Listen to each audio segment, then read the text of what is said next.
परिभाषा सांगितली, नवे नवे या संतांची व्याख्या सांगितली. ते म्हणतात या कलियुगामध्ये संत कोणाला खरं म्हणावे? तेची संत, तेची संत.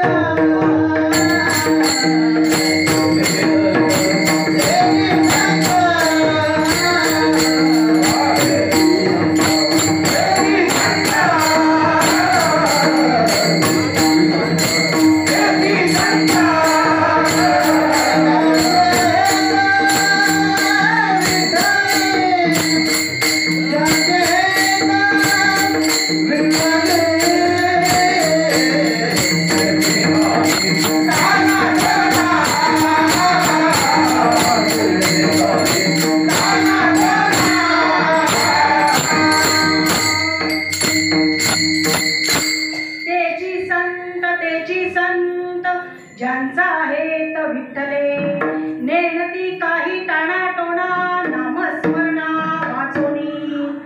संतांची व्याख्या सांगितली की तेच संत आहेत ज्यांचा आहे विठ्ठल आहे. नवे नवे एकनाथी भागवतामध्ये संतांची व्याख्या सांगितली. नाथबाबा म्हणतात, मंत्र तंत्र उपदेशिते, घरोघरी गुरु आहे ताईते, जो शिष्याशी मेळवी सद्वस्तुते, तयाने श्रीकृष्ण सद्गुरु मानिती.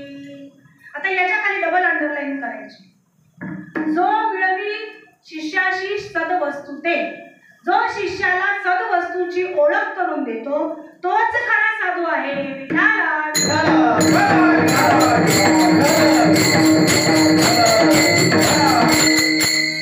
देवाचे लाडके भक्त नामदेवराय म्हणतात, सद्गुरु नायके पूर्ण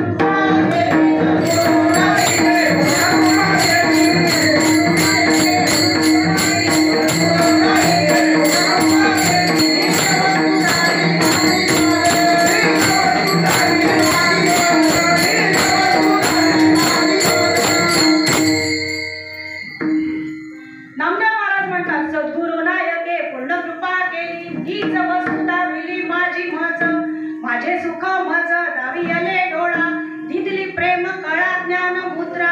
महात्म्यानो, या जगाच्या बाजारामध्ये सारं काही मिळू शकतं. सेना महाराज तर म्हणतात, जगाच्या बाजारी सर्व काही मिळे, परी हे दुर्लभ हरीचे नाम. आता किती चाली घ्यावेत, किती प्रमाण घ्यावेत, नाही का? कारण जीव तुटे तिळ तिळा. कशासाठी? की बाबा रे, बहुत जन्मा अंती जन्माला से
की बाबा तू बहुत जन्मांती, मग आता कुठे मानव जन्म घेऊन नावारूपाला आलेला आहे. पण जर आता हा गोल्डन चान्स जर आता तू निघाला ना, सच्चिदानंद विभीषण बाबा म्हणतात, निघून गेला वारा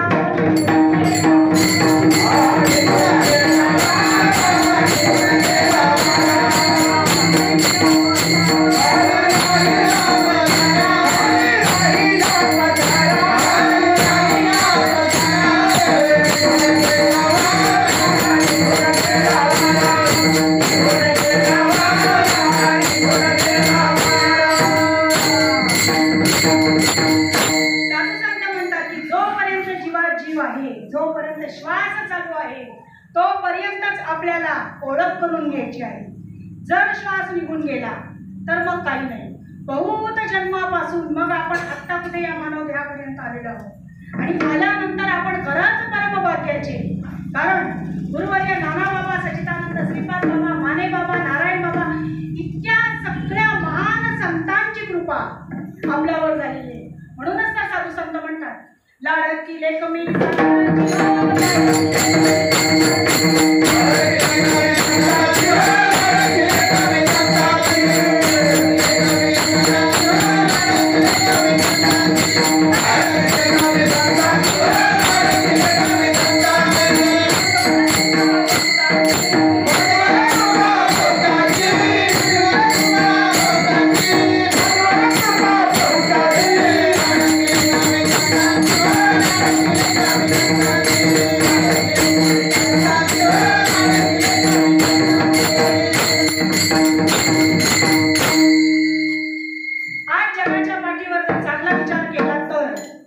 सच्चिदानंद श्रीपाद बाबांचं हे वाक्य आपण म्हणतो ना, अगदी हृदयात कोरून घेण्यासारखं आहे की चांगला विचार केला तर. कीर्तन प्रवचन अगदी सुळसुळाट झालेला आहे बाबा, परंतु या कीर्तनांमधून प्रवचनांमधून हित काय सांगलं जातं. कोणी विनोदाचार्य झालंय, कोणी भागवताचार्य झालंय.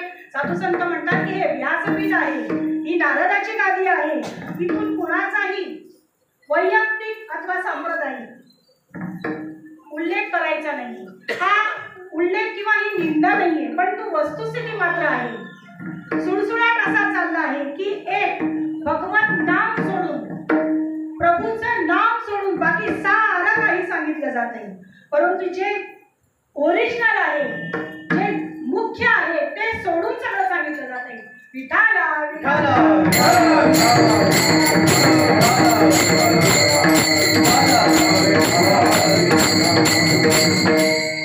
जगद्गुरु म्हणतात, मी माझ्या या साधू संतांचे उपकार काय सांगू. कारण संसार आल्यानंतर शास्त्रकार आपल्याला असं सुभाषितकार सांगतात की संसारात आल्यानंतर हा जो संसारी जन आहे किंवा संसारी जे माणसं आहेत त्यांच्यापेक्षा कधीही साधक श्रेष्ठ आहे. साधकांपेक्षा सिद्ध श्रेष्ठ सांगितले. पुढे जाऊन शास्त्रकार सांगतात या सिद्धांपेक्षा संत श्रेष्ठ आहे. परंतु पुन्हा शास्त्रकारांनी खाली सांगितलं की संतांपेक्षा जगात कोणीही श्रेष्ठ नाही. विठाला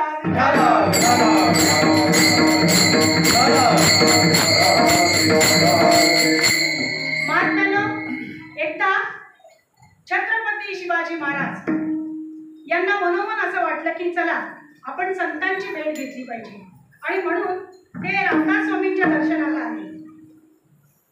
दर्शनाला आल्यानंतर स्वामी बसलेले होते, त्यांचं दर्शन घेतलं. दर्शन घेतल्याच्या नंतर मग महाराज बराच वेळ त्यांच्याशी चर्चा केली, राजनीतीची चर्चा केली, आध्यात्मिक चर्चा केली. आणि मग महाराज म्हणायला लागले की बाबा आता आम्हाला अनुमती द्या, आम्ही आता निघतो, आम्हाला आपण निरोप द्यावा. तेव्हा रामदास स्वामी म्हणतात असं कसं, प्रसाद घेतल्याशिवाय कसं जाल ना, प्रसाद घ्या. महाराज विचार करतात की आम्ही अचानक महाराजांना भेटायला आलो आणि महाराज म्हणतात की प्रसाद घ्या. इथे तर मला काहीच पूर्वतयारी दिसत नाहीये, प्रसाद कसं काय असेल बरं. परंतु साधू संत आहे, तेण्याचे पंथे चालू जाता न पडे गुंता कोठे काही.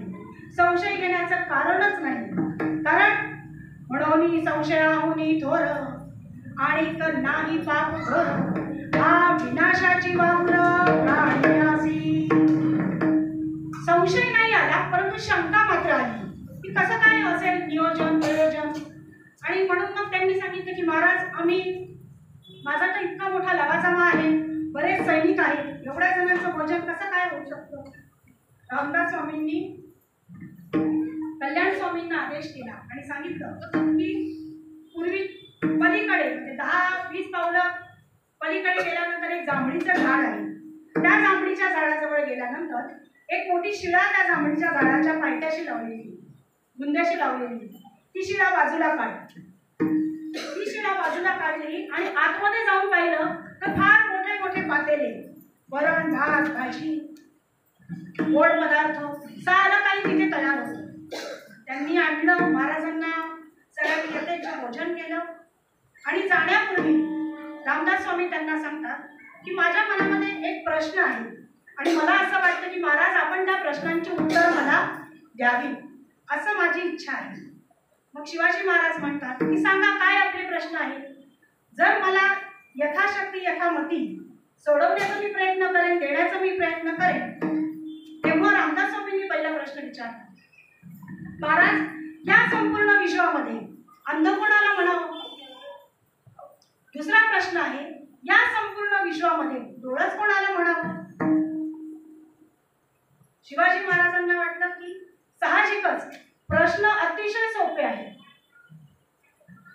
पण त्याचं उत्तर तितकंसं सोपं नसणार.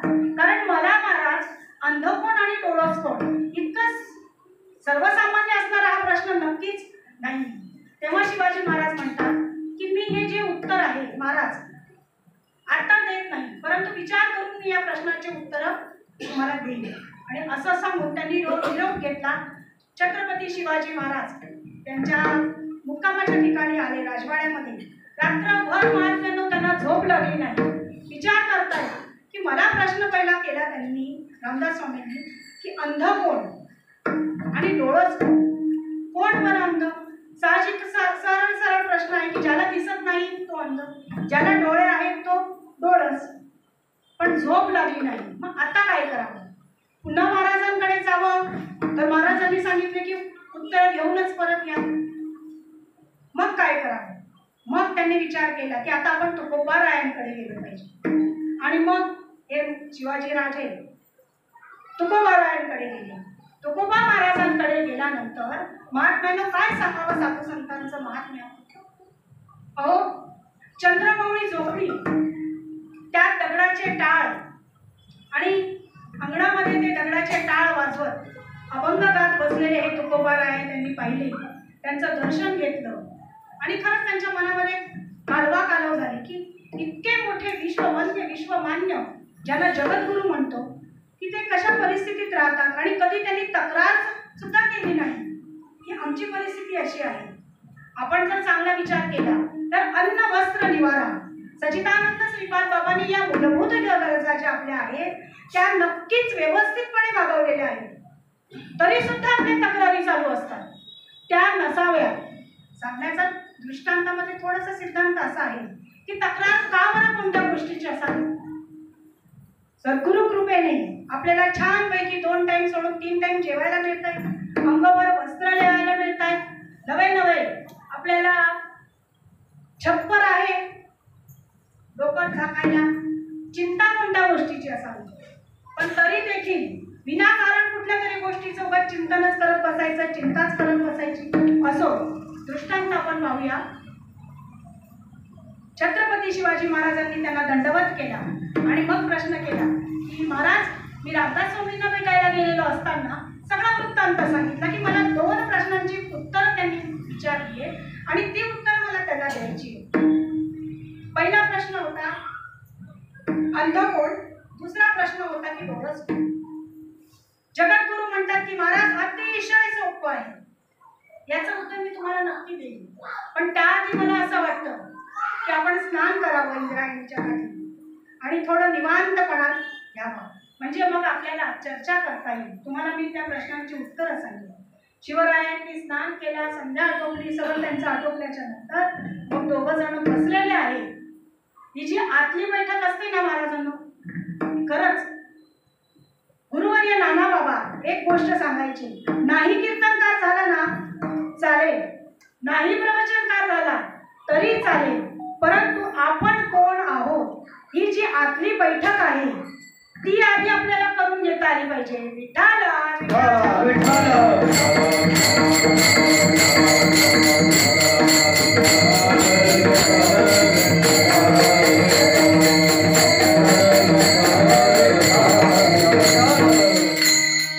जगद्गुरू ज्याप्रमाणे म्हणतात सत्य संकल्पाचा दाता नारायण सर्व करी पूर्ण मनोरथ, तसंच आमच्या कल्याणच्या सर्व बंधूंनी आणि भगिनींनी सगळ्या ताई मंडळींनी असा पंढरपूरला वारीला गेलेलो असताना संकल्प केला होता. शुद्ध आणि सात्विक संकल्प केला होता. संकल्प असा होता की रोज निदान 1 तास ध्यानाला बसायचं. रोज अगदी निदान.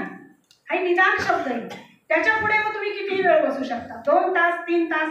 आणि याचा जिवंत आणि ज्वलंत अनुभव आमच्या सगळ्यात ज्या ताई मंडळी आहेत, रोज अगदी कोणी 12:30 वाजता सुरुवात करतं ध्यानाला बसायला, कोणी 1 वाजता, कोणी 2 वाजता, 4-5 कधी वाजले जातात काहीच कळत नाही. महात्म्यांनो, सच्चिदानंद श्रीपाद बाबांचा हा जो निरोप होता की हे नरा आत बघ जरा, हे आत पाहणं जे आहे ना हे पाहता आलं पाहिजे, नाहीतर नुसतंच बोलाचाच भात आणि बोलाचीच कढी. विठाला विठाला विठाला विठाला विठाला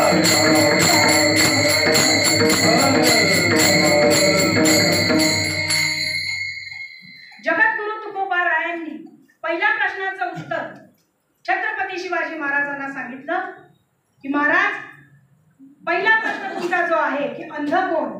ज्याला स्वतःची गती दिसत नाही तो अंध. आपल्याला आपली गती कळली पाहिजे.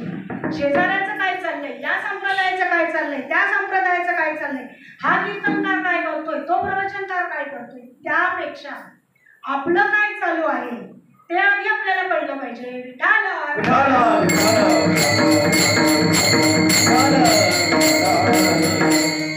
दृष्टांतामध्ये छोटासा दृष्टांत आता आठवला, त्याला इलाज नाही. एकदा एक चक्रवर्ती सम्राट होता आणि चक्रवर्ती सम्राट कार्तिक महिना आला म्हणून स्नानाला गेला. स्नानाला गेल्यानंतर त्या गंगाकाठी ते महाराज बसलेले असताना त्यांनी पाहिलं की 2 कीर्तनकार महाराज आले. 2 कीर्तनकार महाराजांपैकी एक कीर्तनकार महाराज काठावर कपडे सांभाळत आहे. पहिले जे होते ते आंघोळीला गेले. दोघांपैकी एकाने सांगितलं की बाबा तुम्ही आंघोळ करून या, मी कपडे सांभाळतो, इथे माहिती नाही या ठिकाणी हौसे गवसे नवसे सगळेच लोक आहेत नाही का, आपण आपलं संरक्षण असावं. म्हणून पहिले कीर्तनकार महाराज गेले अंघोळीला स्नानाला. आणि जे ते महाराज होते चक्रवर्ती सम्राट ते काठावर बसलेले, त्यांच्या बाजूला तो एक महात्मा म्हणजे ते कीर्तनकार बसले. त्यांनी विचारलं की का हो बाबा, जय हरी जय हरी, मी तुमचं कीर्तन ऐकलंय, तुमचं प्रवचन ऐकलंय, तुमचा सत्संग मी अटेंड करतो, तुम्ही फार सुंदर सांगता. बरं आता हे जे आंघोळीला गेलेले हेही महाराज खूप छान सांगतात आणि हे फार प्रसिद्धीला आलेले. तेव्हा जे काठावर बसलेले कीर्तनकार होते ना ते म्हणतात कोण तो आंघोळीला गेलेला, तो कसला महाराज? अहो मला सोबत पाहिजे म्हणून मी त्याला सोबत आणलं, बाकी तो काही महाराज वगैरे नाही. महाराजांना काय समजायचं ते समजलं. थोडा वेळ झाला, अंघोळीला गेलेले ते जे दुसरे कीर्तन पहिले कीर्तनकार ते परत काठावर आले. त्यांनी त्यांचे वस्त्र परिधान केले आणि जे बसलेले होते काठावर ते पुन्हा स्नानाला गेले. जे पहिले बसलेले होते त्यांना ते चक्रवर्ती सम्राटांनी प्रश्न केला, महाराज मी मोबाईलमध्ये युट्यूबला फेसबुकला लाईव्ह भरपूर कीर्तन प्रवचन ऐकतो, तुम्ही फार सुंदर सांगता हो, मला फार भावतं तुमचं बोलणं, मनाला पटतं तुमचं बोलणं. आणि हे जे आंघोळीला आता गेले ते सुद्धा फार सुंदर सांगतात, तेही फार मोठे कीर्तनकार प्रवचनकार आहेत ना. तेव्हा ते जे काठावर बसलेले होते ते म्हणतात कोण तो आंघोळीला गेलेला महाराज? अहो तो कसला महाराज, मीच त्याला माळ घातली, पण तो उगाच सोबत मला एकट्याला नको म्हणून मी सोबत आणतो. महात्म्यानं तो विचार करतो की हा नुसता माझ्या सोबतीला आलेला आहे. पहिला कीर्तनकार विचार करतो की हे जे मला प्रश्न विचारताय चक्रवर्ती सम्राट आहे, जर यांना कदाचित यांना तारीख घ्यायची असेल हे यांनी माझी तारीख घ्यावी. पहिल्याला वाटलं मी प्रसिद्धीला यावं, यांनी माझी तारीख घ्यावी. खेळ असाच चाललेला आहे. आता बराच वेळ झाला आणि तो राजा जो होता त्या राजाने सांगितलं की तुम्ही दोघं महाराज आता एक काम करा, कार्तिक महिना आहे आणि मला तुम्हाला अन्नदान करायचं आहे. अन्नदानाचंही फार महत्त्व सांगितलेलं आहे, शिवमहापुराणामध्ये आलेले, आपण तिकडे जात नाही. त्यांनी सांगितलं की तुम्ही दोघं जण बसा. दोघं जण बसलेले आहेत आणि मोठे मोठे एक तबक त्यांच्या समोर आणून ठेवतो.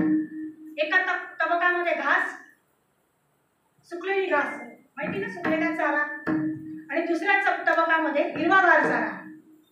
दोघं जण बसले ते म्हणे का हो महाराज हे काय, ही काय पद्धत आहे का, हे काय वाढलं? आणि काही वाढलं नाही महाराज, हे तुमच्याच तोंडचे शब्द होते दोघांच्या. पहिला म्हणाला होता हा बैल आहे, त्याला काहीच कळत नाही. दुसरा म्हणत होता तो माठ्याच आहे, त्याला काहीच कळत नाही. महात्म्यांनो हे असंच आहे बरं का, समाजाला तुम्ही जे देणार आहात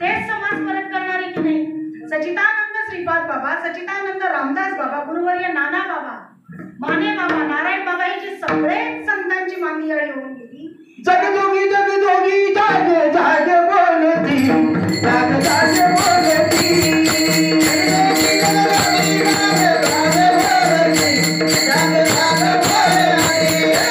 जगजोगी जगजोगी जाग जाग बोलती, जाग जाग बोलती. जगजोगी जगजोगी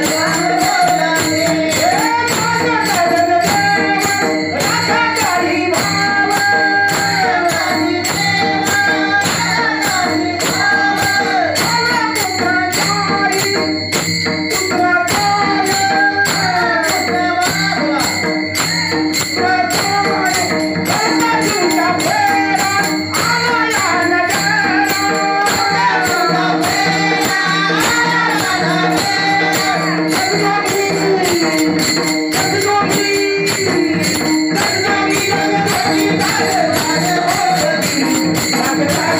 जगजोगी जगजोगी जाग जाग बोलती, जाग जाग बोलती.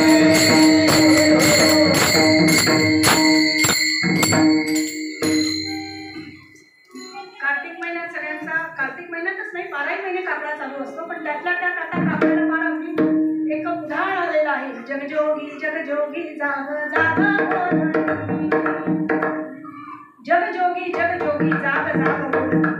महात्म्यांनो, हे जे जगजोगी आहे हे कोण आहेत? जोगी जे जातीवंत आहेत, सच्चिदानंद श्रीपाद बाबांचे जे दास आहेत, त्यांनाच माहिती या गोष्टींची सगळी खबर. विठाल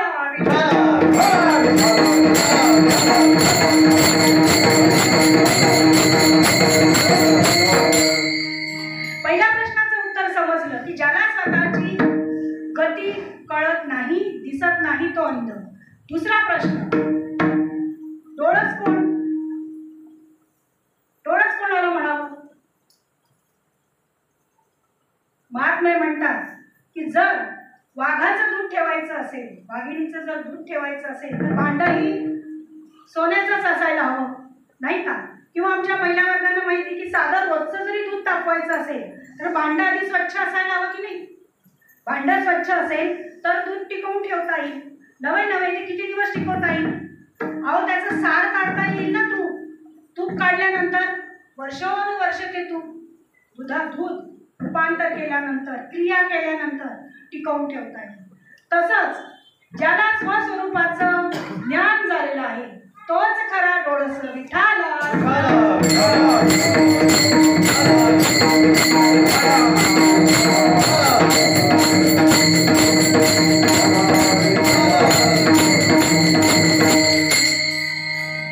विचारसागरा ग्रंथामध्ये विषय आलेला आहे गुरु शिष्य संवाद. गुरु शिष्यांवरून आठवलं की आज जी गुरु नानक जयंती आहे, नानक साहेबांना वास्तविक बघायला गेलं तर त्यांनी शीख धर्माचा प्रचार आणि प्रसार केला. शीख हा जो शब्द आहे तो शीख असा नाही, तो सीख असा आहे. शब्द जो उच्चार आहे त्यामधला सीख. सीख म्हणजे शिष्य. शिष्य या शीख धर्मामध्ये गुरु शिष्य परंपरा आहे. ते मूर्तीपूजा करत नाही, त्यानंतर ते निर्गुण स्वरूपाची पूजा करतात. आपल्याला वारकरी संप्रदायामध्ये, आपल्या आनंद संप्रदायामध्ये आधी सगुण पूजा शिकवली, त्यानंतर निर्गुण पूजा शिकवली. जर आपल्याला आपल्या स्वरूपाचं जर अज्ञानच राहिलं, विचारसागर ग्रंथामध्ये म्हणूनच विषय आठवला की संसार दुःख कशामुळे? संसार दुःख हे शरीरामुळे. शरीर कशामुळे? गुरु शिष्याचा संवाद सुरू आहे. शरीर कशामुळे? तेव्हा सद्गुरू म्हणतात की हे जे शरीर आहे हे पापपुण्यामुळे. पापपुण्य जेव्हा समसमान होतं तेव्हा या शरीराची निर्मिती होते. बरं, मग पापपुण्य कशामुळे? पापपुण्य हे अनुकूल प्रतिकूल. पापपुण्य हे रागद्वेषामुळे. बरं, मग रागद्वेष कशामुळे? तर सद्गुरू स्वामी सांगतात की रागद्वेष अनुकूल प्रतिकूल ज्ञानामुळे. पण मग अनुकूल आणि प्रतिकूल ज्ञान कशामुळे? अनुकूल आणि प्रतिकूल ज्ञान हे भेद ज्ञानामुळे. पुढे जाऊन पुन्हा शिष्याने प्रश्न केला की हे भेदज्ञान कशामुळे? तेव्हा सद्गुरू स्वामी सांगतात की हे जे भेदज्ञान आहे हे स्वस्वरूपाच्या अज्ञानामुळे. विठ्ठल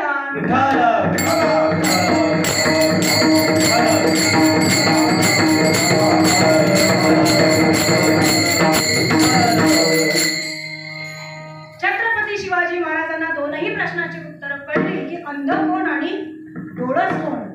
या प्रश्नांवरून त्यांची आजची जी बैठक होती इतकी परिपक्व झाली महात्म्यांनो की त्यांनी संभाजी राजांना सुद्धा तो बोध सांगितला. कारण जर विचार करा ना, छत्रपती संभाजी राजांकडे जर हा बोध नसता तर ते इतके एकनिष्ठ राहिले असते का आपल्या धर्माशी? नसते राहू शकले. की काय अशी गोष्ट त्यांच्याकडे होती, कोणती एवढी एकनिष्ठता त्यांच्याकडे होती? तर ती धर्माची एकनिष्ठता त्यांच्याकडे होती.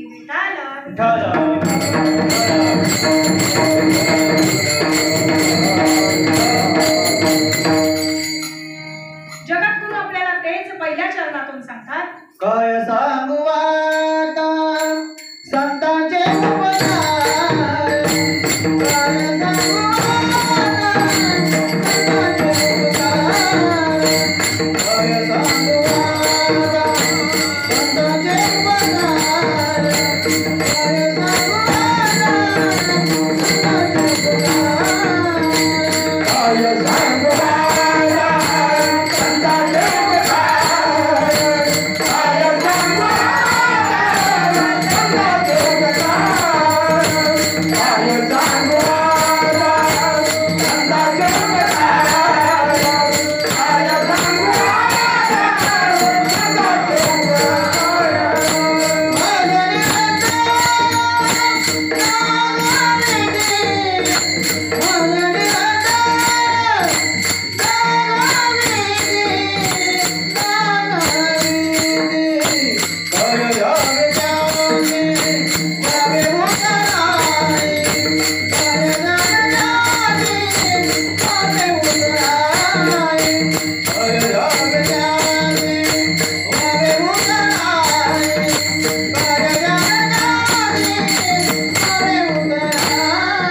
काय सांगू आता संतांचे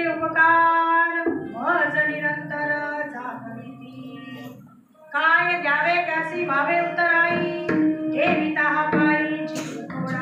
महात्म्यांनो, साधू संत, जगद्गुरु तुकोबाराय असू द्या, ज्ञानेश्वर माऊली असू द्या, किंवा नामदेव महाराज असू द्या, या सगळ्या साधू संतांनी जो निरोप आपल्याला सांगितलेला आहे तो एकच एक निरोप आहे की जर आपल्याला मनुष्य देह प्राप्त झालेला आहे तर आपण याचा विचार करायचा आहे. कारण कदाचित जर चांगला विचार केला तर माऊलींच्या अगोदर जर आपण जन्माला आलो असतो तर आलेलो होतोच आपण, परंतु आपली स्थिती कशी होती? आजा मेला पंडा मेला मसला गेला, देखत देखत ना तू बंधू तोही कैसा झाला, असे माहिती नाही. अनेक जन्म आपण जन्माला आलो आणि अनेक जन्म आपण मरत राहिलो. जसं आपण फक्त आरतीतच म्हणत राहिलो, वारी वारी वारी जन्म मरणाचे वारी, वारी पडलो आता संकटनी वारी. हे जे जन्म मरणाचं जे आहे, जन्म मरण जन्म मरण जन्म मरण, हे समजलं नसतं. परंतु संतांच्या नंतर आपण जन्माला आलो, सच्चिदानंद श्रीपाद बाबांच्या नंतर आपण जन्माला आलो. आणि म्हणून आपल्याला कळतं, जसं माऊली सांगतात, देवाची द्वारी उभा क्षणभरी, देवे मुक्तीचारी साधी येला. एक बघायला गेलं ना, देवाची द्वारी उभा क्षणभरी इक्वल टू मुक्ती, नाही का? काय सांगितलंय? देवाचे द्वारी उभा क्षणभर, फक्त क्षणभर उभा राहा. आणि त्याला गुणाकार काय आलं उत्तर?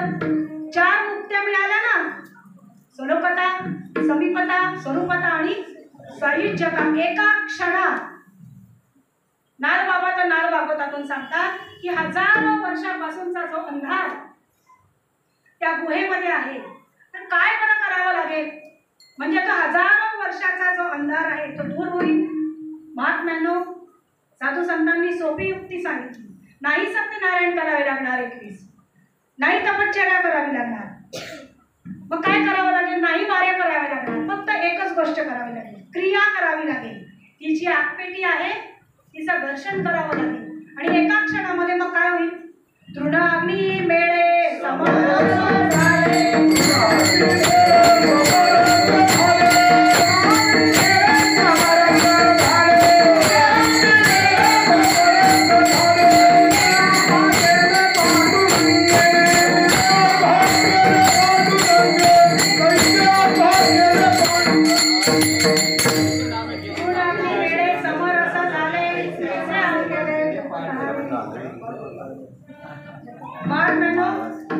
जर गवताच्या गंजी जरी असतील तरी काय करावं लागेल?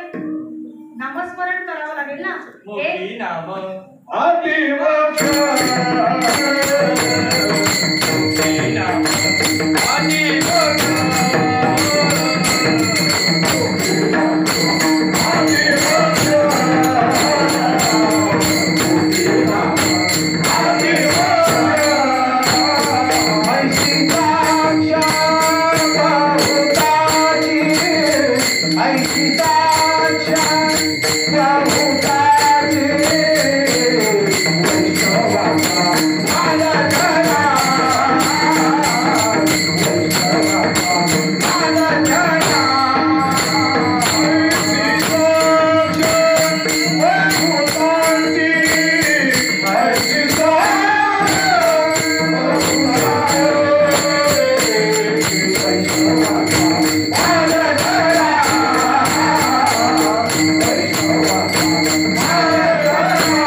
वैष्णवांचा मान करा दूर दुरा वस्तूशी. जी वस्तू आहे ती वस्तूच मुळात, हेच फार कठीण आहे महात्म्यांनो. बाकी सारं काही कळतंय बरं का या जगात, परंतु एक नाम सोडून.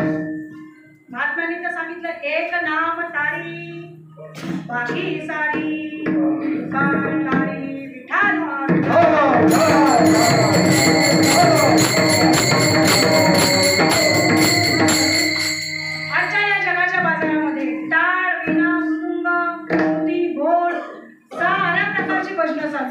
परंतु मुख्य भजन काय आहे? मुख्य भजन काय आहे? नाम संकीर्तन साधन पैसो. नाम संकीर्तन साधन पैसो. सरदीन पापे जन्मांतरी जन्मांतरी सरदीन पापे जन्मांतरी.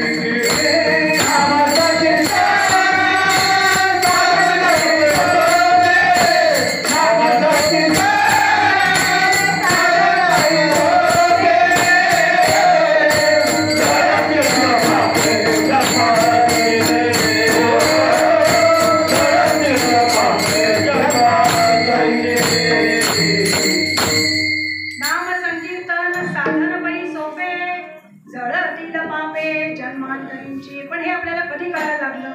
जेव्हा आपण आपल्याला गुरु प्रचिती, शास्त्र प्रचिती आणि आत्म प्रचिती या तीनही प्रचित्या अवगत झाल्या, तेव्हा विठाला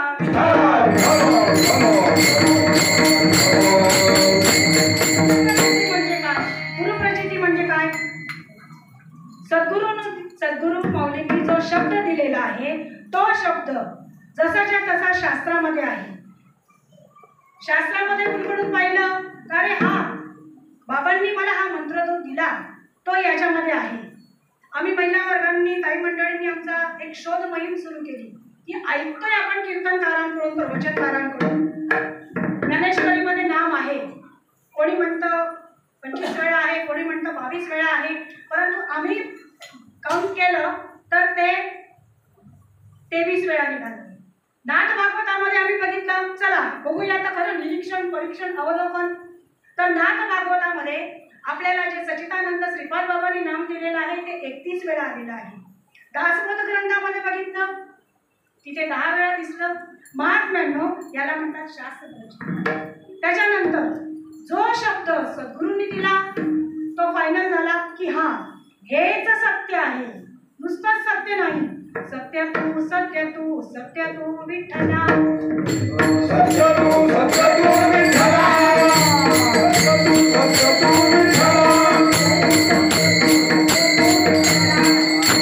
सत्य तू विठ्ठला, सत्य तू विठ्ठला. नुसताच दुरुक्ती करून नाही, तिरुक्ती करून मग सांगितलं की तू सत्य आहेस. हे सत्य, तो शब्द सद्गुरूंनी दिलेला खरंच सत्य आहे. कारण गुरुचे मुखे होई ब्रह्मज्ञान, गुरुचे मुखे होई ब्रह्मज्ञान, गुरुचे मुखे होई ब्रह्मज्ञान,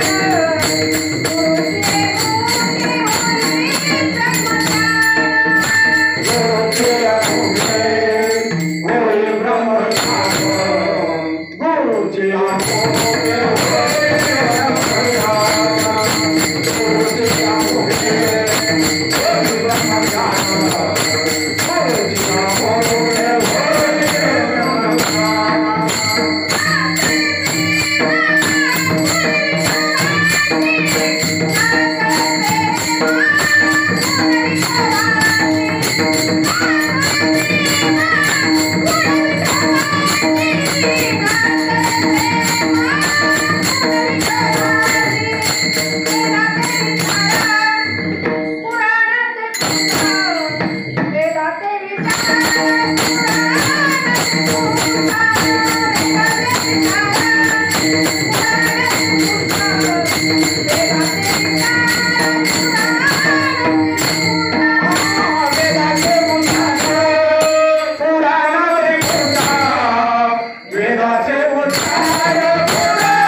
सद्गुरूंच्या मुखातून ब्रह्मज्ञान झाले. गुरुप्रचिती, शास्त्रप्रचिती, आता राहिली आत्मप्रचिती. आत्मप्रचिती कशी साधावयाची? आत्मप्रचिती साधतात असताना मग माऊलींनी आपल्याला दाखला दिला. मग ते आपण एकाग्र अंतःकरण करोनी सद्गुरु स्मरण अनुभवीचे. पुढे जाऊन मग ते सांगतात, ते पहाटे वीण भावित अमृते वीण जेववित योगे वीण दावित कैवल्य डोळा विठाल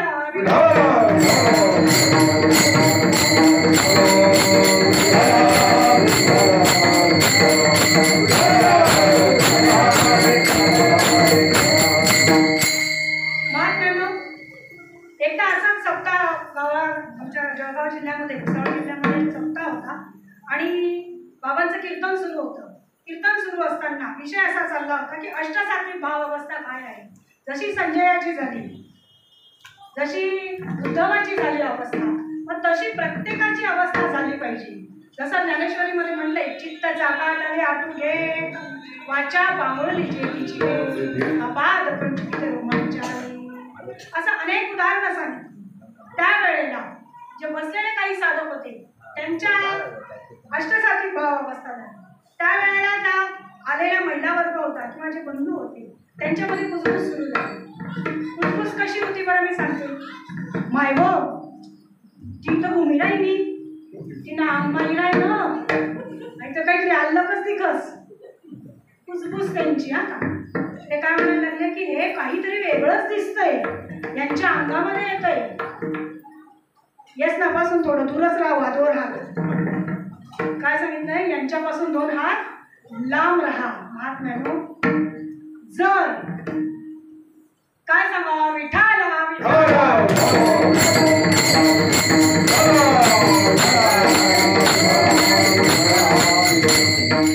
त्यांच्यापासून तुम्ही कसं दूर राहाल आणि किती दूर राहाल? आपण सारिखे करी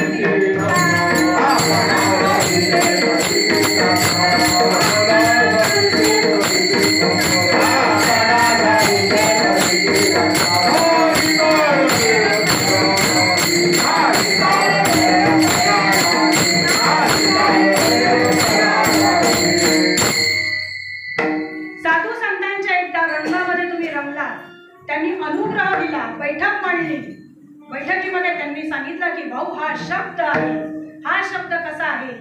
अगदी पुरातन परंपरागत आलेलं हे जे ज्ञान आहे, दिव्य ज्ञान आहे, सनातन संस्कृतीतलं हे हा दिव्य बोध आहे, तो मी तुला देतो आहे. आज तुझा अनुग्रह होतो. महात्म्यानो, माऊली तर म्हणतात कैसे अनुग्रहाचे करणे, पार्थाचे पाहणे आणि न पाहणे, तयाही सकट नारायणे व्यापून घेतले. अहो, त्या पार्थाचं पाहणं काय आणि न पाहणं काय? तो तर मुळात बघायला गेला तर आपल्यासारखाच होता ना. आपल्यासारखा म्हणजे कसा? द्विधा मनस्थितीमध्ये. आपणही प्रत्येक जण खरंच अंतःकरणावर हात ठेवून बघा, सांगा की जो पहिला दिवस होता अनुग्रह घेण्याचा, माहिती होतं का ज्ञान काय आहे, बोध काय आहे, प्रबोध काय आहे, गुरुप्रचिती काय, शास्त्रप्रचिती काय, आत्मप्रचिती काय, काहीही एक माहीत नव्हतं. परंतु सद्गुरूंनी कृपा केली आणि कृपा केल्यानंतर त्यांनी त्यांच्यासारखं करून सोडलं. ऐकता गजर फुल पडली,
नुसतंच वेळ गेला म्हणून असं नाही, खरंच देवाचं वेळ लागतं. कारण आपण सगळेजण जे आहोत सच्चिदानंद श्रीपाद बाबांचे लेकरं आहोत.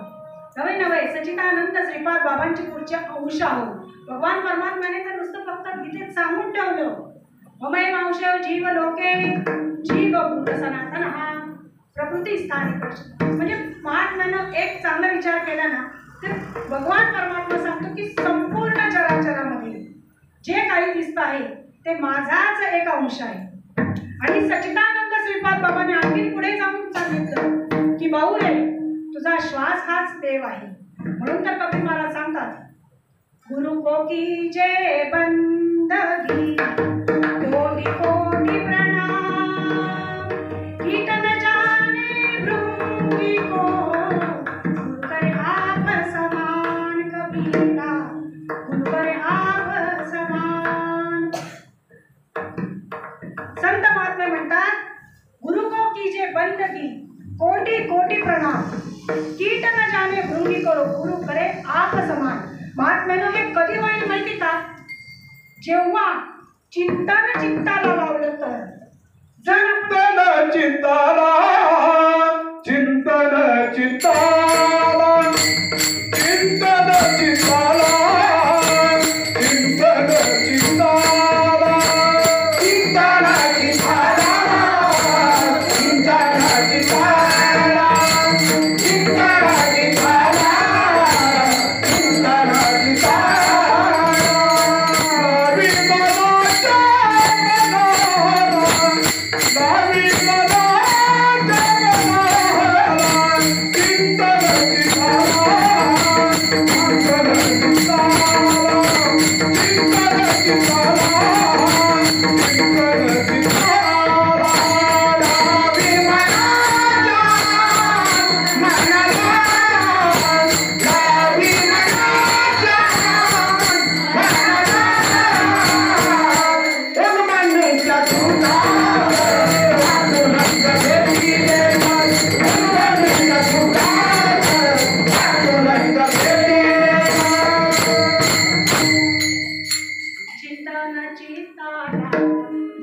मनाच्या मनाला गुणमतीच्या सुखाला पांडुरंग वेडीलेला.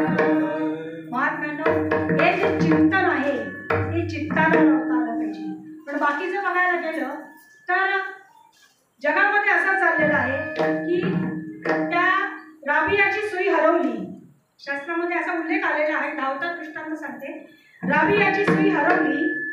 सुई ती अंगणामध्ये शोधते. एक महात्मे आले, तिथे काय शोधते तू? म्हणे काय नाही, कुछ नाही, मेरी जी छोटीशी सुई है वो गुम हो गई. हिंदीचं तर आपली वारंवार आहे.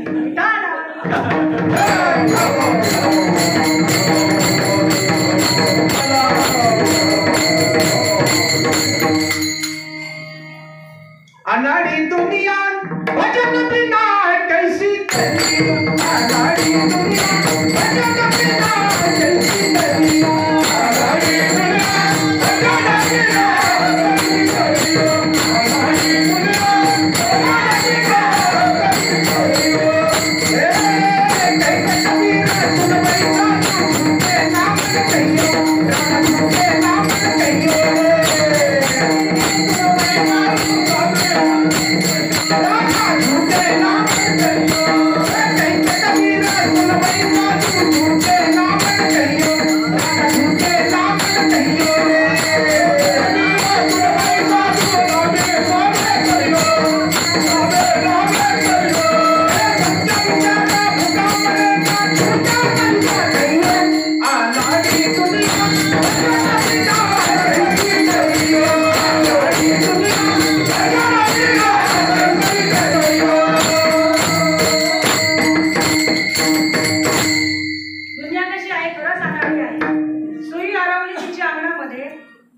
घरामध्ये आणि शोधते आहे ती बाहेर.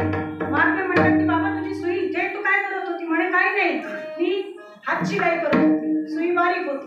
म्हणे कुठे बसून? तर म्हणे काही नाही, टेबलावर पलंगाजवळ बसून हात शिलाई करत होती. म्हणे मग आता हरवली सुई घरात, शोधते कुठे? बाहेर. संसारी जनाचं बहुतेक करून असंच झालेलं आहे. सुख आहे आतच, पण शोधतोय आपण बाहेर. विठाला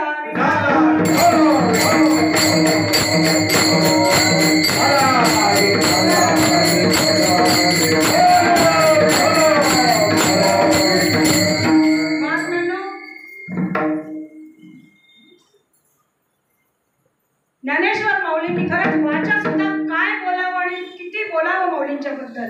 वाणी ही खरंच कमी पडते, कारण ही वैखरी वाणीचं इथून कामच नाही. काय वर्णू आता न पुरे ही वाणी. काय वर्णू आता न पुरे ही वाणी. काय वर्णू आता न पुरे ही वाणी.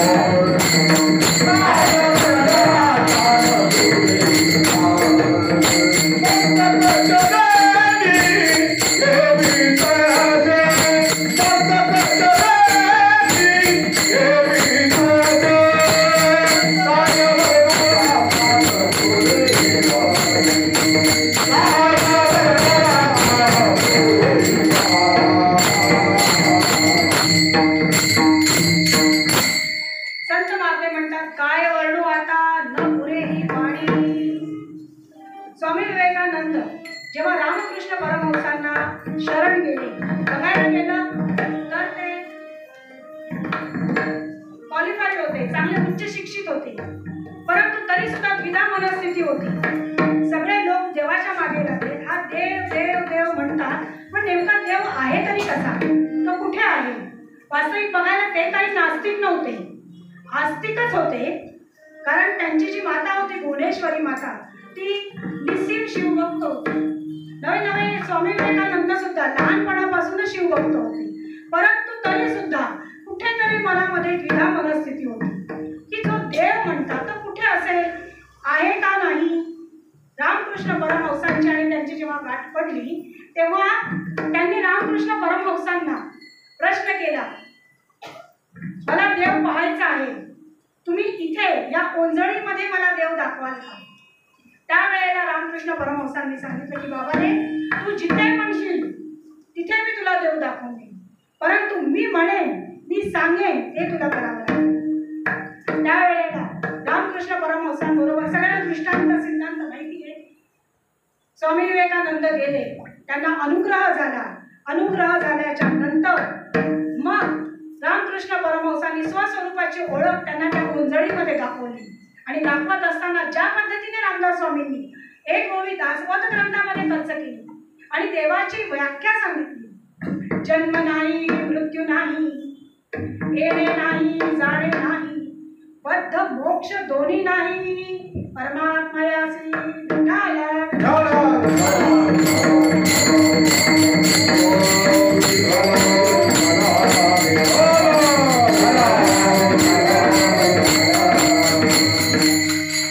स्वामी म्हणतात जन्म नाही, मृत्यू नाही, येणे नाही, जाणे नाही, बद्ध मोक्ष दोन्ही नाही, परमात्मयासी. असा झाला तो नुरोनिया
टेला ज्ञानेश्वर माऊलींनी जवळजवळ 9000 ओव्या आपल्यासाठी जनता जनार्दनांसाठी रचल्या, नवे खर्च केल्या म्हणतात, 56 भाषेचा आविष्कार केला. एवढंच काय तर आपल्यासारखे जड मूड की ज्यांना एक उदाहरण देऊन सुद्धा लक्षात येणार नाही असा जवळजवळ 3600 दृष्टांत आणि सिद्धांत या ज्ञानेश्वरीमध्ये मांडले. पण आपलीच जोडी फाटकी की आपल्याला वेळ नाही ज्ञानेश्वरी वाचायला. विठाला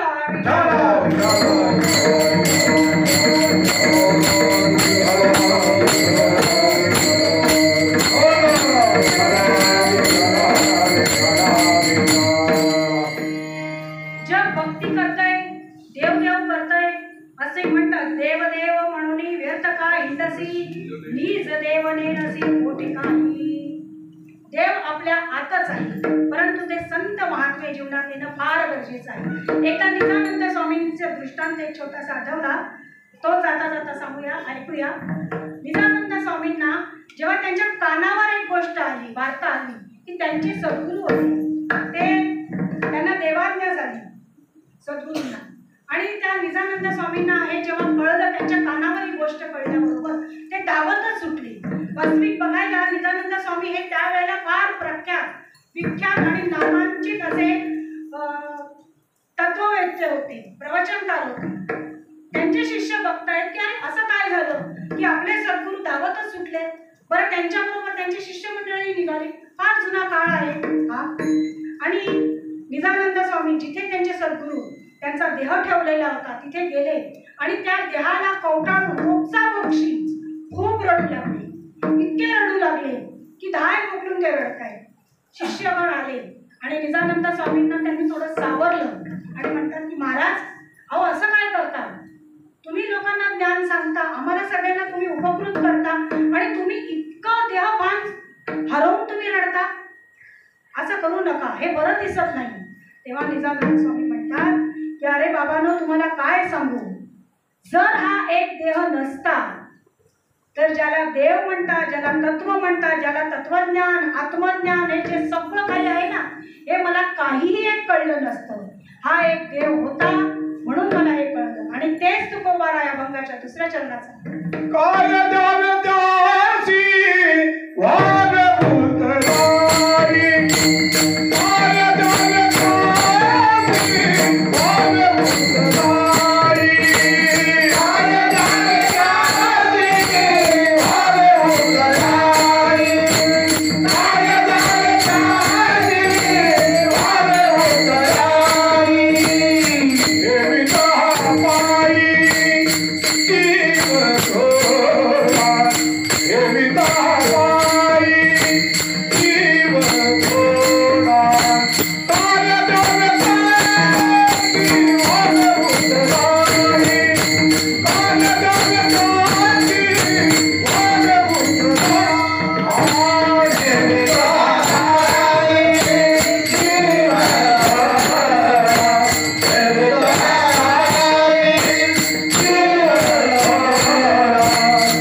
समुदायाला सांगायचं आहे, तेच लोकांना सांगायचं आहे. विठाला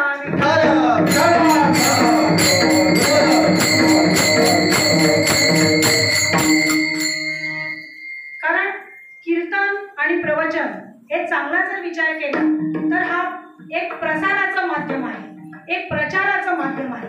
कीर्तन म्हणजे काही ध्येय नाही, प्रवचन म्हणजे काही ध्येय नाही. आपलं ध्येय काय आहे? मोक्ष प्राप्ती नव्हे. साधू संत तर म्हणतात मोक्षपद तुच्छ केले या कारणे. हे सुद्धा आम्हाला तुच्छ वाटतं, कारण आमचा उद्देश फार वेगळा आहे. आपला उद्देश आहे की जन्म मरणाचा गुंता सोडवायचा आहे. आपल्याला आपली स्वतःची ओळख करून घ्यायची आहे. विठाला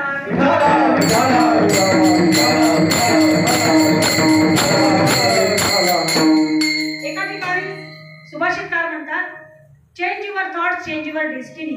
तुमचे विचार बदला, तुमचे दैव बदलेल. आपले विचार कसे असतील, आपण ज्यांच्या सानिध्यात राहतो त्याच पद्धतीने संत महात्म्यांनी एका ठिकाणी पंचशील सांगितलेले जीवनामध्ये. जीवनाचे पंचशील असे आहेत, पंचशिलाचा जर आपण अवलंब केला तर आपलं जीवन हे सुखी होऊ शकतं. पहिला जो पंचशिलातला विचार आहे तो विचार म्हणजे मर्यादित संतती असावी. दुसरा विचार आहे पुरेशी संपत्ती असावी. तिसरा विचार आहे उत्तम शरीर प्रकृती असावी. चौथा विचार आहे चांगली संगती असावी. पाचवा जो विचार आहे तो आहे ईश्वराची भक्ती असावी. महात्म्यांनो, या पंचशिलापैकी एकही जरी कमी जास्त असेल तरी सुद्धा आपलं जीवन हे सुखी असू शकत नाही. विठाला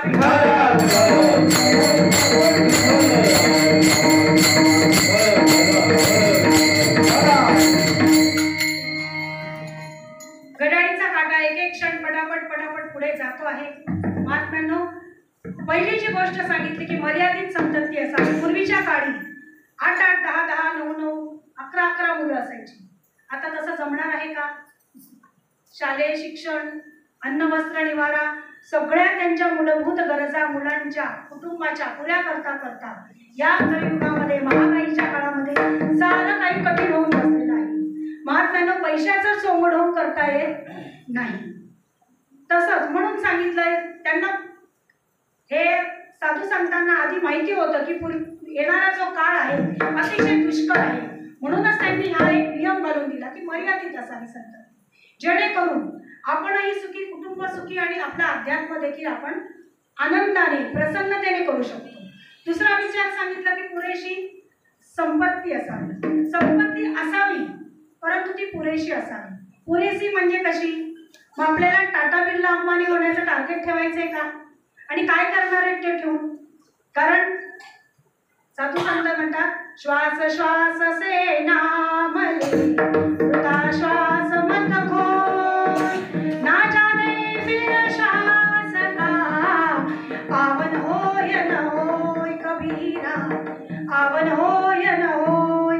गडगंज संपत्ती जरी असली तरी सुद्धा एका श्वासावर जर लक्ष नसेल, एक श्वास जरी निघून गेला तरी सुद्धा सगळं काही वाया जाणार आहे. म्हणून संपत्ती असावी परंतु अन्न वस्त्र निवारा या मूलभूत गरजा आपल्या भागतील इतकी ती असावी. कारण नाही तर जास्त जर संपत्ती आली, खूप जास्त सुख आलं तरी सुद्धा हा मनुष्य प्राणी वाहवत जाण्याची शक्यता आहे. विठाला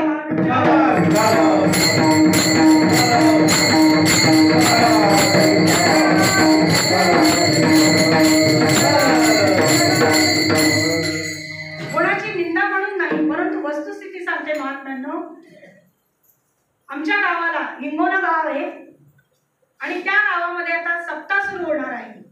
सप्ताहामध्ये बाबांचं पण एक कीर्तन आहे. पहिल्या दिवसाची बाबांची सेवा लागलेली आहे. महात्म्यांना की काय सांगावं की खरंच काय चाललेलं आहे. अहो, अक्षरशः 45,000 रुपये देऊन सुद्धा कीर्तनकार पुन्हा म्हणतात नाही अजून थोडं वाढवून पाहिजे होतं. सच्चिदानंद श्रीपाद बाबा, रामदास बाबा, गुरुवर्य नाना बाबा यांनी जो निरोप सांगितला, गुरुवर्य नाना बाबा तर नेहमी एक श्लोक सांगायचे, बुद्धी निश्चय आत्मज्ञान. श्लोक असा होता, तद्बुद्धय तदत मानस तन्निष्ठास तत्परायण गच्छन्त्य पुनरावृत्तिं ज्ञान निर्धूत कलशा. बुद्धी निश्चय आत्मज्ञान ब्रह्मरूप भावे आपण ब्रह्मनिष्ठा राखे परिपूर्ण तत्परायण अहर्निशी. हे जे वाक्य होतं ना, बुद्धी, निश्चय, आत्मज्ञान, ब्रह्मरूप भावे आपण आपण, ब्रह्मनिष्ठा राखे परिपूर्ण, तत्परायण अहर्निशी. अहर्निशी व्हायचंय, पण कसं व्हायचंय? तत्परायण व्हायचंय. कशाशी? आपल्या आत्म्याशी. महात्म्यानो, घेऊ नये का कीर्तनकारांनी पाकिट? घ्यावी, परंतु त्यालाही काही मर्यादा असावी. विठाला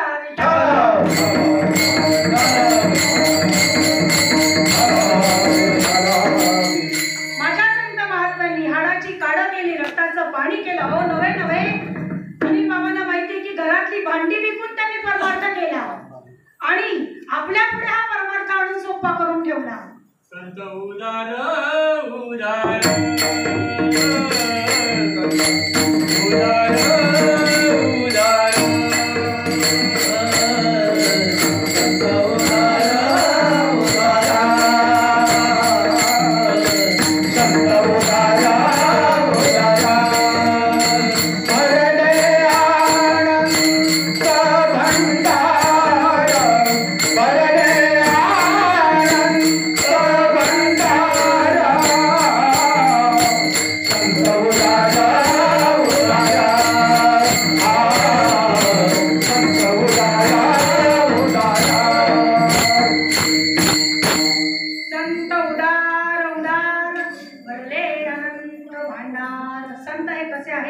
मेघाप्रमाणे उदार आहे. संत, आपल्या जीवनामध्ये आलेला संत क्षत्रिय, ब्रह्मनिष्ठ आणि परम दयाळू, परम उदार होता आणि म्हणूनच ते तत्व आपल्यापर्यंत पोहोचलं. नवे नवे आपण ते आत्मसात केलं. विठाला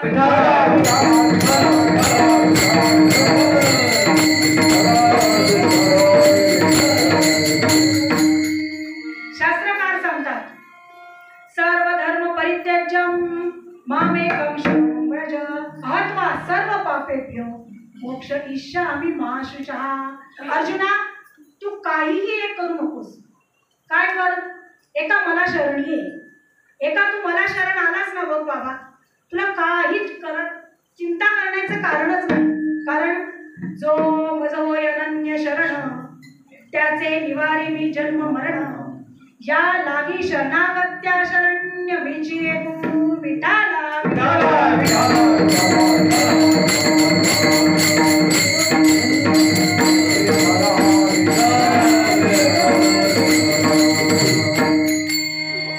हा जो एक आहे, जो आपल्या अंतरंगात वसलेला आहे, त्या एकाचीच आपल्याला रोजच्या रोज आठवण करून द्यायची आहे. महात्म्यानो, कारण चाले हे शरीर कोणाची सत्ते, कोण बोलवितो हरिविना. देखवी ऐकवी एक नारायण, तयाचे भजन चुको नका. आपण सगळेजण बसलेले सर्वज्ञ आहात. आपल्याकडूनच आम्हासारखे उपकृत होतात आणि आपल्यासारख्यांचं महात्म्यांचं ऐकून ऐकूनच दोन शब्द बोलण्याची आम्ही हिंमत करतो. नवे नवे आपण म्हणतो की एक प्रोत्साहन आम्हाला मिळतं आपल्यासारख्यांचं ऐकून ऐकून. महात्म्यांनो, हे जे श्रीपाद बाबांनी आपल्याला सांगितलेलं आहे की हा जो एक आहे ना, त्याला कधीच विसरायचं नाही. त्याला रोज थँक्यू म्हणायचे, रोज त्याचे आभार मानायचे. कारण का? बघा ना, 2 अंकी संख्या असू दे, 3 अंकी संख्या असू दे, 10 अंकी संख्या असू दे, करा बरं त्याची बेरीज. फक्त बेरीज करताना एक नियम असा आहे की जो हातचा एक येईल तो सोडून द्यायचा. 2 अंकी बेरीज करायला सुरुवात करू. मोठी संख्या घेतली आणि एक हातचा वगळला, गणित चुकणार. 3 अंकी, 4 अंकी, 10 अंकी, कितीही अंकी गणित होऊ दे ना, पण एक हातचा जर नाही घेतला तर गणित चुकणारच चुकणार. तसंच साधू संत म्हणतात की एक आपल्या आत जो आहे त्याला सोडून जर आपण बाकी सगळं केलं तर मग आपलं देखील गणित चुकणारच आहे की नाही. विठाला विठाला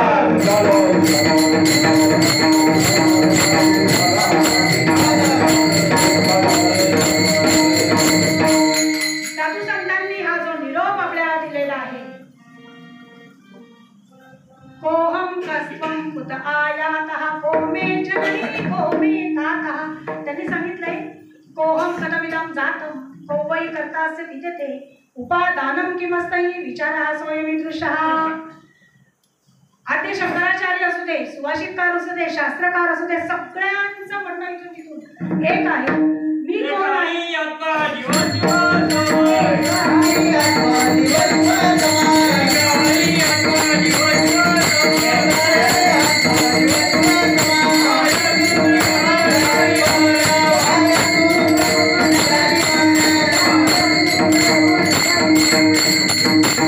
एक हरी आत्मा जीव शिव सम माया तू दुर्गम न घाली मन. आता बाबांनी मनापर्यंत पोहोचवलं, जे सगळ्यात कठीण आहे नाही का. बाकी सगळ्या गोष्टी जसं आपण म्हटलंय की पंच ज्ञानेंद्रिय पंच कर्मेंद्रिय हे जे आहेत यांना एक वेळ थोडं ठिकाणावर आणता येईल, परंतु मन बाबा आता कसं माहिती का, संत महात्मे मुळातच यासाठी आहे की आपल्यासारख्यांना धक्का देण्यासाठी. विठाला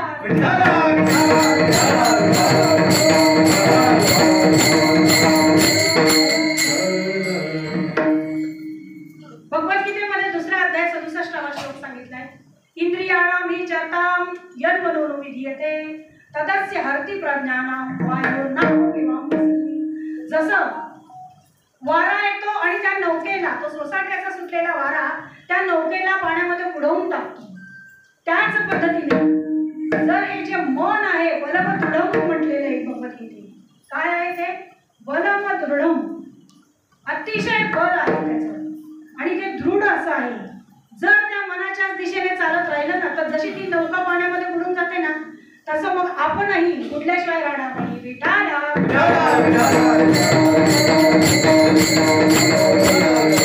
त्यातही जर किती मोठा महापूर येऊ दे ना, या मोठ्या महापुरामध्ये जर अस्सल सागाची खोड असते तर त्यावर कितीही वजनाचा माणूस असू दे त्या खोडावर तो चढतो आणि काठाला लागतो, पण साग अस्सल असलं पाहिजे, खोड जातीवंत सागाचं असलं पाहिजे.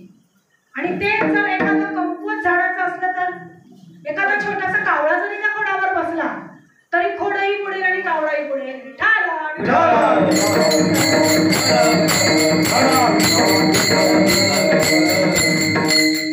महात्म्यानो, आपल्याला हा जो संप्रदाय अनेक जन्माची पुण्याई एकत्र करून लाभलेला आहे. सच्चिदानंद श्रीपाद बाबांची आपल्याला प्राप्ती झालेली आहे, नामाची प्राप्ती झालेली आहे, रूपाची प्राप्ती झालेली आहे. कारण जगामध्ये खूप लोक परमार्थ करतायत. किती लोक परमार्थ करतायत? मगाशीच विषय झाला, छायाताई आपल्याला बोलल्या मला, त्यांनी सांगितलंय की मनुष्याणाम सहस्रेषु नाही का ताई, एकची लीला करले सर्व भावे मज भजले. अनेक लोक या भक्ती सागरामध्ये उड्या टाकतायत, परंतु भगवान परमात्मा म्हणतात की बाबा रे, मजापर्यंत येणारा एखादाच कुणीतरी आहे आणि तो एखादामध्ये आपला नंबर कसा लागतो ते आपल्याला पाहायचं आहे. विठाला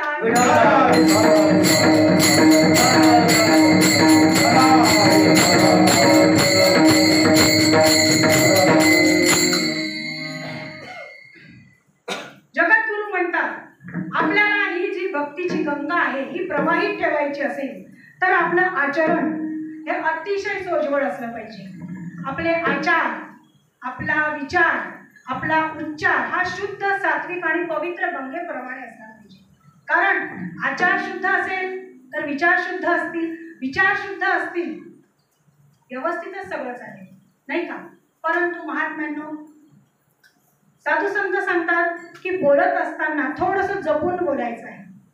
संत महात्मे म्हणतात, शब्द संभाल के बोलिए, शब्द के हाथ न पाव, एक शब्द दबा करत है तुझा करत है घाव, कबीरा तुझा करत है घाव. शब्द संभाल के बोलिए, शब्द के हाथ न पाव, एक शब्द दबा करत है तुझा करत है घाव. जर अगदीच वेळ आली ना तर मौनार्थ सर्वार्थ साधन नाही. एखादी गोष्ट पटली, मौन राहायचं हे सर्वात सुंदर सांगितलेले आहे.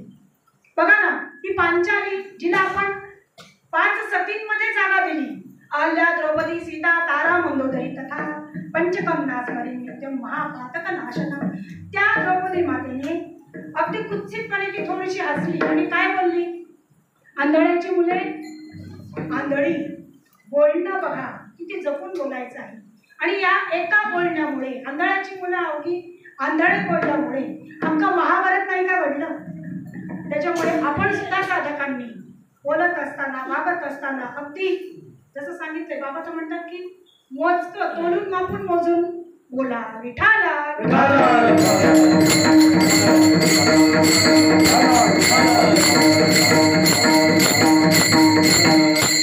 साधू संत सुद्धा बोलत होते परंतु ते आपल्या हिताचं बोलत होते आणि ते जगद्गुरु तिसऱ्या चरणात साधा बोलाने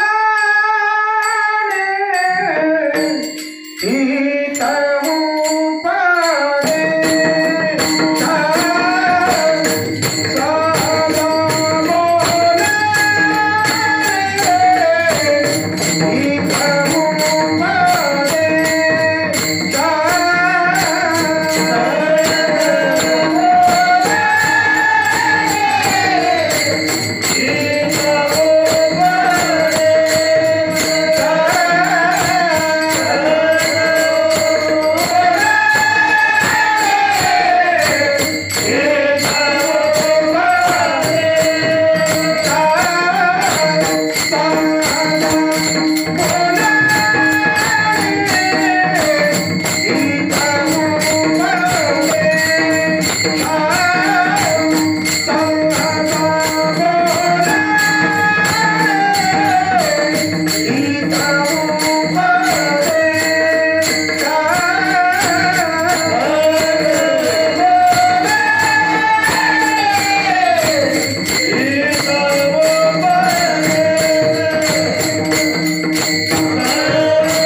जगद्गुरु त्यांचे तिसऱ्या चरणामधून म्हणतात सहज बोलणे हित उपदेश करून सायास शिकवी. महात्म्यांनो किती पाठ पाठांतर करणार. अख्खी भगवद्गीता पाठ आहे माझी नाही बरं का. त्याच्यात तुम्ही म्हणा म्हणून दाखवा. आपलं काय एखादा दुसरा श्लोक आला तर आला नाही का. अख्खी ज्ञानेश्वरी पाठ आहे, अख्खा गाथा पाठ आहे, अख्खी एकनाथी भागवत पाठ आहे. पण माऊली म्हणतात अर्जुना वेद वेद जरी जाहला माते नेणता वाला गेला कन सांडोनी उपनिला कोंडा जैसा. अर्जुना 4 वेद 6 शास्त्र 18 पुराण सम्यक जरी तू मुखोद्गत केलं आणि एका मला जर जाणलं नाही ना बाबा तर कण सांडोनी उपनिला कोंडा जैसा. इकडे रामदास स्वामी सुद्धा तसंच सांगतात नाही का. ब्रह्मनाणे विन उपदेश म्हणो नये तो विशेष जैसे धान्य सांडोनी भूस खाता नये. धान्य फेकून दिलं आणि भूस खाल्लं असं कधी होतं का. पुढे तर ते म्हणतात जैसे नरोट्या सांडूनी खादल्या खोबरे सांडूनी खादल्या नरोट्या जैस्या. अतिशय सुंदर सुंदर प्रमाणे शास्त्र कोणतंही ज्ञान आपण शास्त्रामध्ये एकच गोष्ट सांगितलेली आहे की जे खरं आहे त्याचा स्वीकार करायचा आहे आणि जे असत्य आहे त्याचा अवहेर करायचा आहे.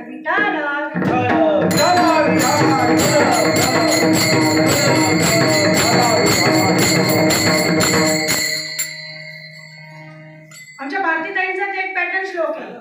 अश्रद्धाना पुरुषा धर्मस्यास्य परंतप अप्राप्य माम निवर्तन्ते मृत्यू संसार वर्तमनी.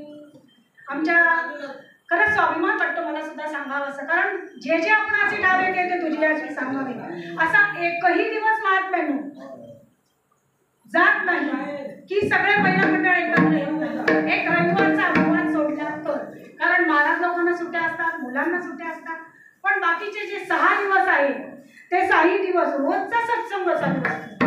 आणि या सत्संगामध्ये विषय काय असतात बरं? ध्यान कसं करायचंय, चिंतन कसं करायचंय, ज्ञानेश्वरीची ओवी काय बोलते, दासबोधाची ओवी काय बोलते, भागवताची ओवी काय बोलते, श्लोकामध्ये काय सांगितलंय. बरोबर ज्ञानेश्वरीची ओवी जी आपण पाठ केली, मुखोद्गत केली, ती अनुभवता कशी येईल? नुसतंच पाठ पाठांतर करून जमणार आहे का? रक्ताचं पाणी हाडाचं काढं साधू संतांनी यासाठी केलं का? अजिबात नाही. आपला जो संप्रदाय आहे, आपली जी परंपरा आहे, आपण त्याचे वंशजच आहोत आणि ही प्रत्येकाची आपली जबाबदारी आहे, ही ती कर्तव्य आहे की ही जी धर्माची पताका आहे ही आपल्याला तिथपर्यंत न्यायची आहे. कुठपर्यंत? विठाला विठाला विठाला.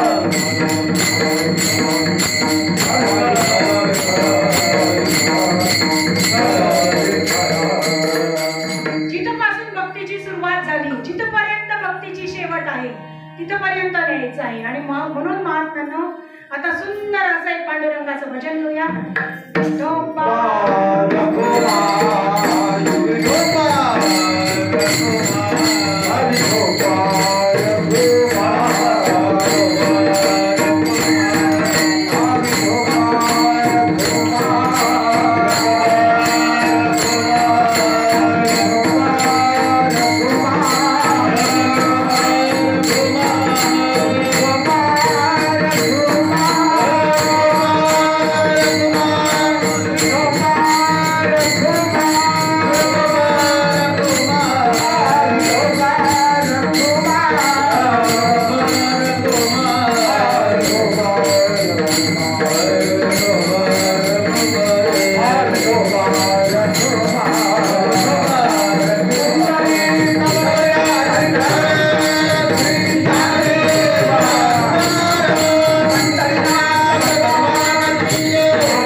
तसं काही नाहीये. एकदा कीर्तनाला गेलेला असताना हार लगेच काढला तर बाबा म्हणतात की ज्यांनी तो हार आणलेला आहे पैसे खर्च करून, ते म्हणतात या कीर्तनकारांना मुळात पैशाची किंमतच नाही का, तर ते हार लगेच काढून टाकतात.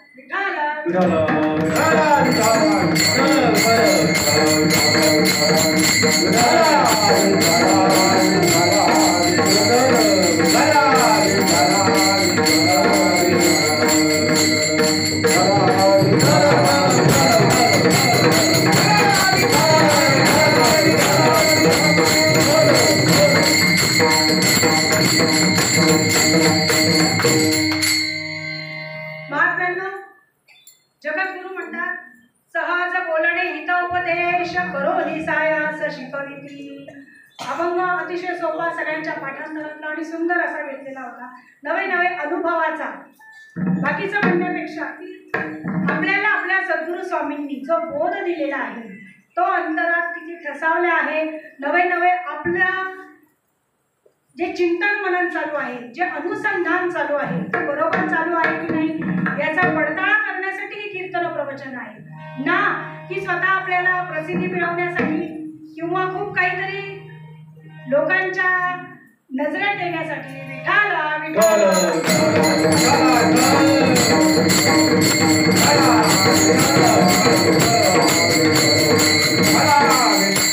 पूर्वजे नानाबाबांनी ठरवलं असतं तर कीर्तन केले असते, परंतु प्रवचनच इतके सुंदर व्हायचे की असं वाटायचं की 1 तास त्यांना कमीच पडतोय. मुळात विशेष प्रवचन जरी त्यांचं व्हायचं तरी असं वाटायचं तो वेळ फारच खूप कमी आहे. एकदा प्रवचनाला कीर्तनाला जात असताना एक प्रसंग मला आठवला. बसमध्ये मी बसले आणि आमच्या पुढच्या बसच्या सीटवर नवीन जोडपं बसलेलं होतं. आता ते नवीन कसं काय आहे हे कशावरून ओळखायचं हे समजेल ना लगेच. असं एक तर हाताला मेहंदी लावलेली कोपरापर्यंत, नेल पेंट लावलेले, सगळी तयारी छानपैकी, लाल सुंदर ती साडी नेसलेली आणि छान नवीन नवीन ते जोडपं. तो जो माणूस होता, वधू आणि वर एकमेकांशी ते बोलत होते. मी आणि माझी आई आम्ही निघालो होतो कार्यक्रमासाठी. दुसऱ्या महाराजांचं कीर्तन होतं आणि कीर्तनाला आम्ही निघालो. तर प्रसंग आहे, आम्ही आई वदडला चाललो होतो आम्ही. हा का वदडच्या बसमध्ये बसले होते आम्ही तेव्हा.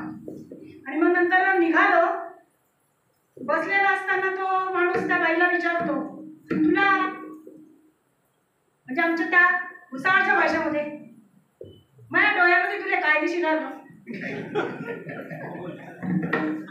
अत्यंत प्रेमाने विचारत होता, माझ्या डोळ्यामध्ये तुला काय दिशी राहिलं. आता नाही का विठाला विठाला.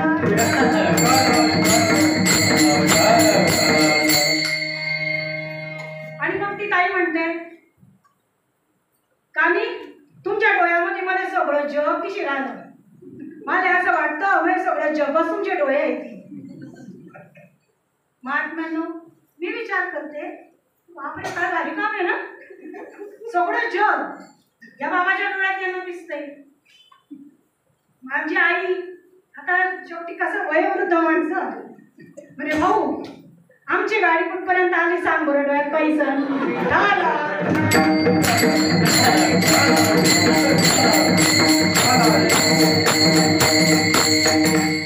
दृष्टांत छोटासा आहे पण मार्मिक आहे. ज्याला आपल्याला आपण खरं समजतोय, हे जे लौकिक आहे हे खरं आहे आपल्याला असं वाटतं, वास्तविक ते खरं आहे का? ते खरं नाहीये. आणि म्हणूनच साधू संत आपल्याला जागृत करतात. उठा जागे भारे आता,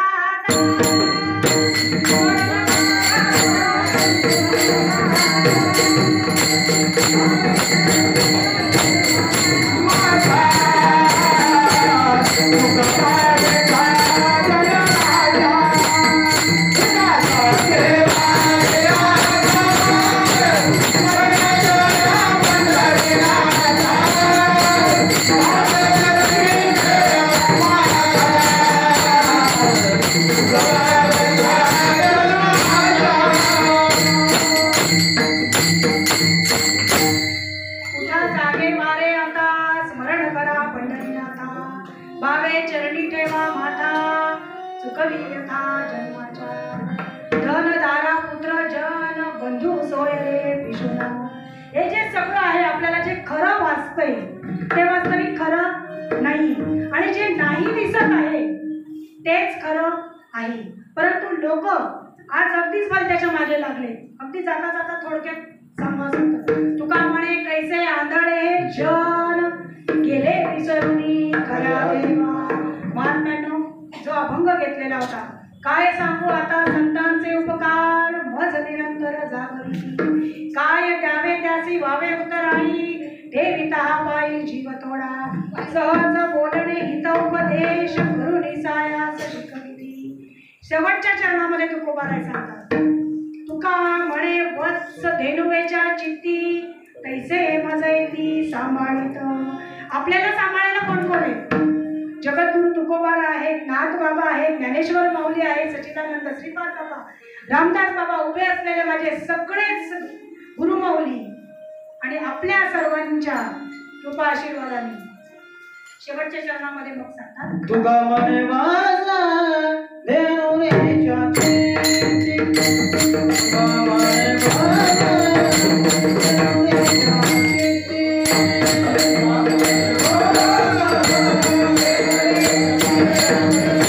तुका म्हणे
Ah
सेवा करत असताना जर एखादा शब्द कोणाच्या अंतःकरणाला हेच पोचून गेला असेल, वेळ झालेलीच आहे, बसलेले आपण सगळे जण गुरुवर्य युवराज दादा असतील, पवार दादा असतील, महाराज महादेव दादा, अशोक दादा आणि आपण सगळेच जण सद्गुरू समान असणारे आपल्या सगळ्यांच्या चरणी विनम्र अभिवादन पुनश्च एकदा करून झालेली जी तोडकी मोडकी सेवा आहे ती सद्गुरू सच्चिदानंद श्रीपाद बाबारायांच्या चरणी अर्पण करून सेवा ज्ञानेश्वर